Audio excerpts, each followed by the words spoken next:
Saudara-saudari yang dikasihi oleh Tuhan Yesus Kristus, selamat bertemu kembali dalam program Arus Hayat Voice. Tema kali ini adalah pembaruan akal budimu.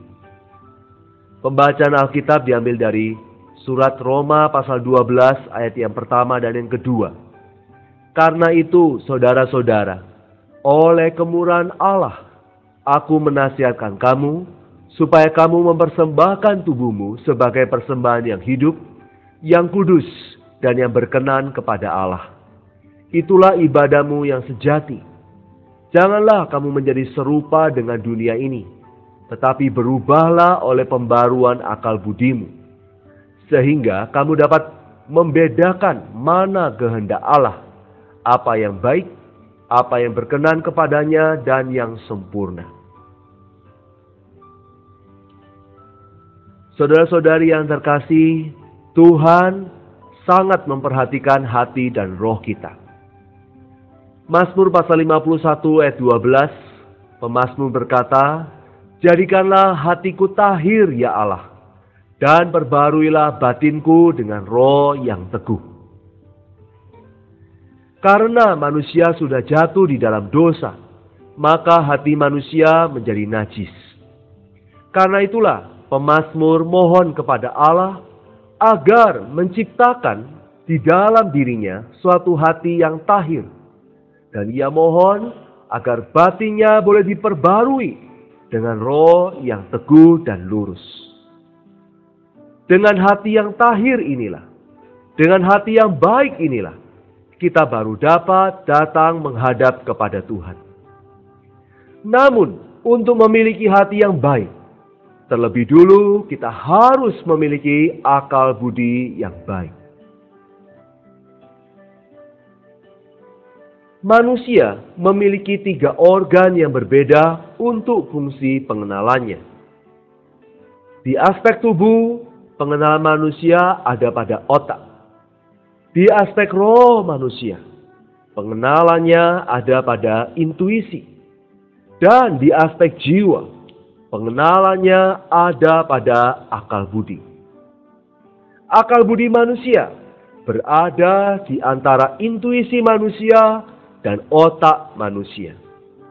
Akal budi manusia menerjemahkan maksud dari intuisi yang ada di dalam roh dan menyuruh otak untuk menyatakannya dan mengekspresikannya.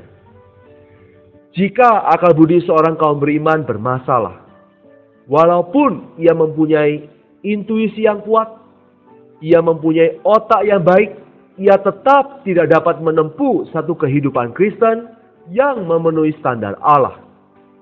Sekalipun ia membicarakan firman Tuhan, ia juga tidak akan bisa menyatakan apa yang terkandung di dalam batinnya. Sepanjang hari ia akan menempuh hidupnya dengan ceroboh. Hal ini disebabkan oleh akal budinya yang belum diperbarui.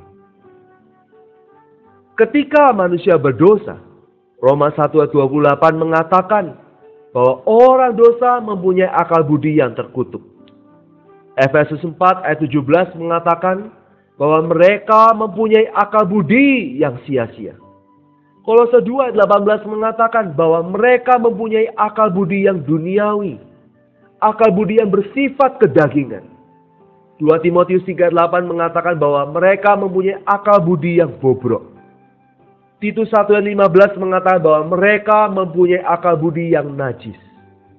Saudara-saudara, inilah berbagai macam keadaan akal budi orang yang berdosa. Mereka punya akal budi yang terkutuk, akal budinya sia-sia, akal budinya penuh dengan keduniawian atau kedagingan, akal budinya bobrok, bahkan akal budinya bersifat najis. Tetapi, saudara-saudara, pada saat kita telah beroleh selamat, Yohanes pasal 17 ayat 3 mengatakan, inilah hidup yang kekal, yaitu bahwa mereka mengenal Engkau, satu-satunya Allah yang benar, dan mengenal Yesus Kristus yang telah Engkau utus. Pada waktu kita beroleh selamat, akal budi kita memiliki pengenalan yang hidup terhadap Allah. Banyak orang yang pandai dan berpendidikan, namun mempunyai pengenalan yang salah terhadap Allah. Tetapi bagi setiap orang Kristen yang telah beroleh selamat, ada hayat Allah di dalamnya. Ia pasti memiliki kemampuan untuk mengenal Allah. Dan ia berkata bahwa dia tahu bahwa dia telah diselamatkan. Dia sudah mempunyai hidup yang kekal. Inilah perbedaan yang besar antara orang yang belum diselamatkan dengan orang yang telah diselamatkan. Akal budi orang yang belum menerima Tuhan bersifat gelap, tidak memiliki terang, bahkan terselubung. Tetapi begitu diselamatkan, akal budinya menjadi terang, akal budinya menjadi terbuka, dapat mengenal Allah yang benar dan Allah yang hidup. Saudara-saudari yang terkasih, pada saat diselamatkan, akal budi manusia menerima terang sehingga dapat mengenal Allah. Namun bagaimana akal budi manusia yang telah diselamatkan ini bisa diperbarui dari saat demi saat? Saudara-saudari, ketika diselamatkan, akal budi manusia menerima terang sehingga dapat mengenal Allah. Begitu dilahirkan kembali, manusia mempunyai hati yang baru. Akal budinya juga sedikitnya sudah pernah satu kali diperbarui, diterangi oleh terang Tuhan. Namun keperluannya adalah bagaimana akal budi kita ini dapat diperbarui dari saat demi saat, dari waktu demi waktu, dan dari hari demi hari. Roma 12 ayat 1 dan 2 menyatakan bahwa kita perlu mempersembahkan tubuh kita sebagai persembahan yang hidup. Kemudian maka kita tidak akan menjadi serupa dengan dunia ini. Kita boleh mengalami perubahan, yaitu transformasi oleh Tuhan melalui pembaharuan akal budi kita. Inilah keperluan kita. Akal budi kita perlu senantiasa terbuka terhadap Allah, terhadap firman-Nya.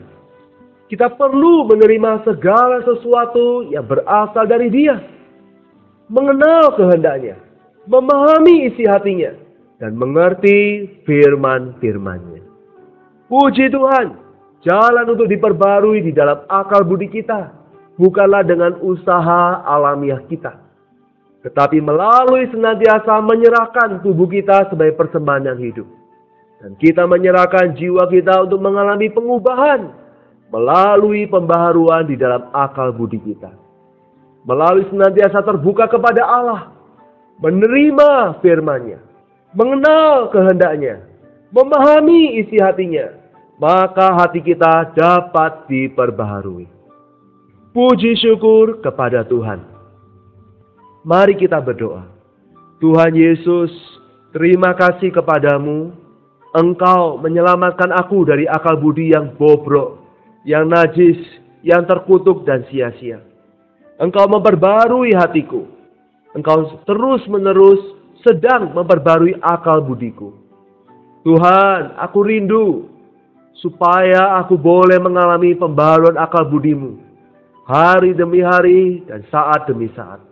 Aku persembahkan tubuhku sebagai persembahan yang hidup, kudus dan yang berkenan kepadamu. Aku berikan diriku tidak serupa dengan dunia ini, melainkan aku boleh mengalami pengubahan oleh pembaruan akal budimu. Terima kasih ya Tuhan, di dalam nama Tuhan Yesus Kristus. Aku berdoa dan mengucap syukur. Amin. Demikianlah firman Tuhan. Sampai bertemu di kesempatan berikutnya. Kasih karunia Tuhan Yesus Kristus menyertai kita sekalian. Amin.